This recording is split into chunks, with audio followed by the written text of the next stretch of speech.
கிறிஸ்துவுக்குள் அன்பானவர்களே, உங்களை சந்திப்பதில் மகிழ்ச்சி அடைகிறேன். 2 நாளாகமம் 30:27. லேவியரான ஆசாரியர்கள் எழுந்து நின்று ஜனத்தை ஆசீர்வதித்தார்கள்.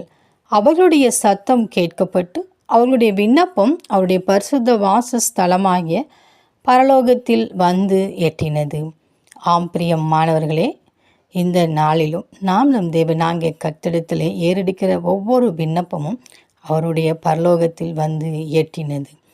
நாம் இப்பொழுது சந்திக்கிற பிரச்சனைகள், போராட்டங்களை பார்த்து சோர்ந்து போகாமல் நாம் எப்படி விண்ணப்பம் பண்ணுவது, நாம் தேவனாகிய கர்த்தரிடத்தில் எப்படி கேட்பது என்று சொல்லி நாம் கலங்கி போய் நிற்கிறோம். நமக்கும் தேவனுக்கும் இடையே உள்ள உறவு சரியில்லையே என்று சொல்லி நாம் திகைத்து நிற்கிறோம். இல்லை என்றால் நான் எவ்வளவு விண்ணப்பம் செய்தாலும் அந்த விண்ணப்பம் தேவனுடைய சந்நிதியில் வரவில்லையே என்று சொல்லி கலங்கி நிற்கிறோம்.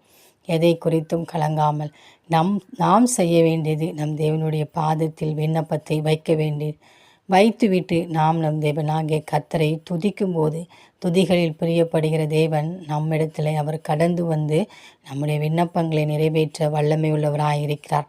எனவே எரிகோ போன்ற பிரச்சனைகளையும் யோர்தான் போன்ற சூழ்நிலைகளையும் கண்டு, செங்கடல்களையும் கண்டு சோர்ந்து போகாமல் நாம் நம் தேவனுக்கு முன்பாக நின்று துதிகளையும் ஸ்தோத்திர பலிகளையும் அவருக்கு முன்பாக ஏறெடுக்கும் போது தேவனாகிய கர்த்தர் அதில் சந்தோஷப்பட்டு களி கூர்ந்து நம்முடைய விண்ணப்பத்துக்கு செவி கொடுக்க வல்லமை உள்ளவராயிருக்கிறார்.